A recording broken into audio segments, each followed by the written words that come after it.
Selamat datang, kita akan mulai belajar bersama. Pada kali ini kita akan belajar tentang organ pencernaan dan menjaga kesehatan. Nah, di sini ada beberapa organ yang akan kita terangkan dan cara menjaga kesehatannya. Oke, sudah siap? Baik, kalau sudah siap, maka kita mulai dari yang pertama adalah mulut. Yang pertama adalah mulut. Nah, di mulut ini ada beberapa bagian.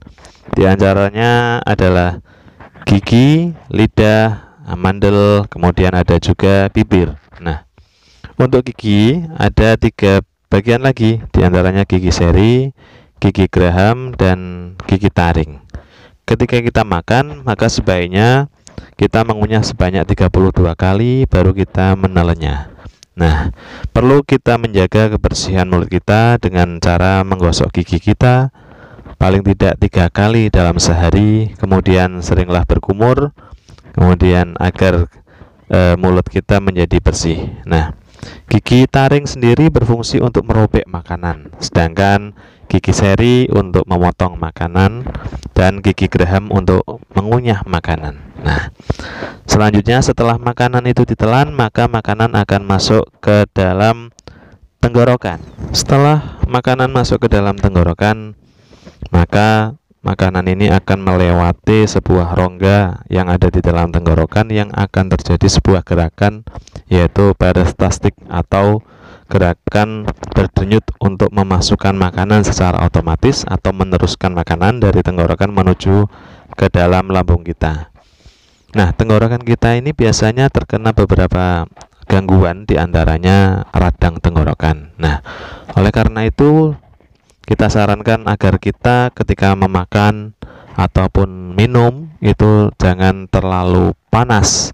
Kalau makanan tentunya sesuai yang tadi sudah dikunyah paling tidak selama 32 kali kunyahan agar makanan yang masuk ke dalam tenggorokan ini sudah halus. Nah, setelah dari tenggorokan, maka makanan itu akan lanjut kepada masuk ke bagian selanjutnya, yaitu lambung.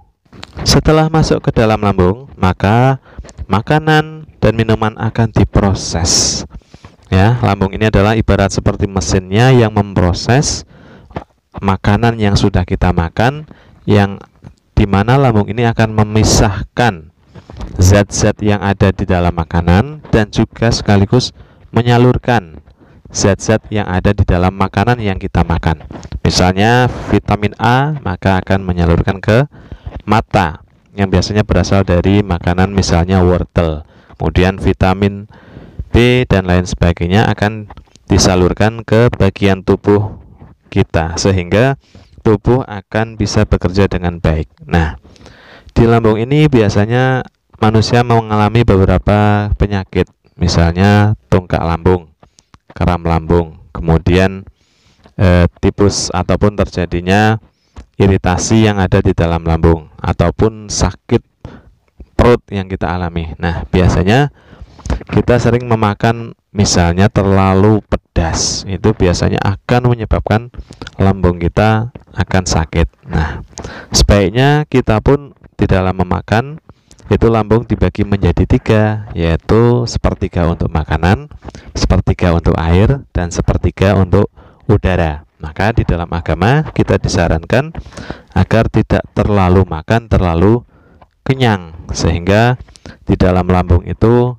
ada bagian-bagiannya yang sudah terisi sesuai dengan pembagiannya agar tidak terjadi gangguan. Kemudian ibaratnya mesin, maka setiap bulan puasa umat Islam melakukan ibadah puasa Ramadan. Fungsinya adalah untuk mengistirahatkan mesin selama 8 jam dari pagi sampai maghrib, sehingga lambung ini akan sehat kembali, bersih kembali karena sudah diservis. Nah, setelah dari lambung, maka makanan lanjut menuju ke usus halus.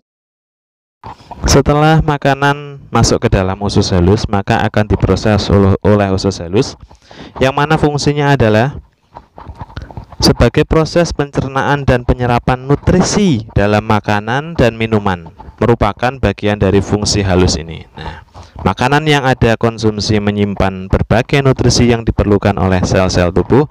Ini diproses oleh usus halus. Nah, setelah dari usus halus ini memproses nutrisi, maka juga usus halus ini akan menyalurkannya ke bagian-bagian tubuh kita.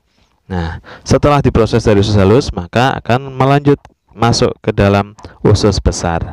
Setelah masuk ke dalam usus besar, maka fungsi usus besar adalah untuk menyerap sari makanan yang sudah diproses di usus halus, yaitu fungsinya dari usus besar untuk menyerap air dari fases. Nah, setelah diproses di usus besar, maka akan dilanjutkan ke anus.